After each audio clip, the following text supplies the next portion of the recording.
Hi, this is Jonathan Davis in association with CardRunners.com. Today is going to be part 2 of my Leakfinding video series of my play from 2013. And really what we're going to be doing today is we're going to be going over the kind of stats I talked about the last time that were in yellow.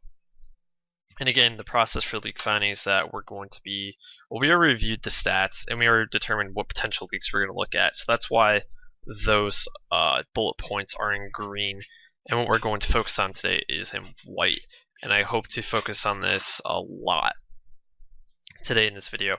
Really what we're going to be doing is, just like the last time, we're going to be reviewing cases that match the leaks that we're talking about. Specifically, we're talking about 3-bet tendencies. We're going to make corrections or changes to our game/ranges. And then finally, we're going to set a plan or goals to really make sure we understand why we changed this part of our game, and more importantly, to make sure this is actually a permanent change. So, as I just mentioned, the leaks we're actually going to review today are 3-betting potentially too much in position, and then not 3-betting enough in position as well. And basically, I feel like, myself included, and most players, specifically a year ago for myself, I was definitely 3-betting a lot of hands I think were just very suboptimal 3-bets, and calling a reasonable amount of hands that were definitely not very good 3-bets, or that would be very optimal 3-bets, but I just chose not to. So, really when we're thinking about when we want to 3-bet or not 3-bet, there's a lot of different things we need to think of, but the things I've listed here are probably the most important things. The first thing we have to really think about in any situation in poker, in my opinion, is we have to ask ourselves, what's our villain's range? And in this case, it's dictated by his position. So if we're facing an under-the-gun player or middle position player, we can usually assume, or we can assume, that his range is going to be very tight. Now, obviously, if you use statistics on a player or read on a player, you're going to adjust this. But for your average player who plays regularly, his ranges for the under the gun and middle position are going to be typically around 15 to 20%. And so 3-betting against that range with a wide range does not make a lot of sense. And we should really have a very structured, tight range that's going to perform well against that his exceptionally tight range.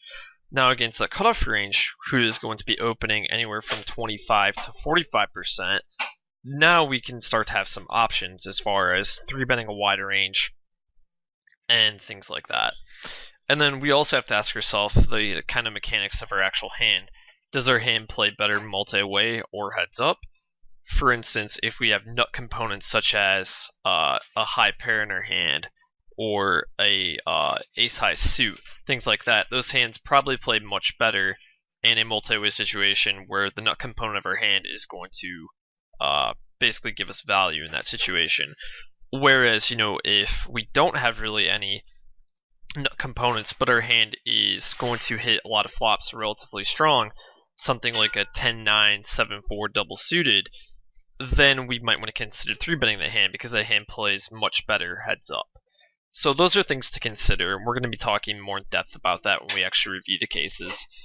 And then secondly, we're going to be talking about we need to think about what the stack depths are of the players. So if we need to worry about the stack depth of the players, say under the gun who's opening is a shorter stack, then we're obviously going to consider 3-betting a much wider range.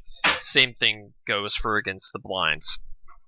And then obviously the blinds in general, are they going to squeeze a lot, especially if it's the cutoff opening and we're on the button?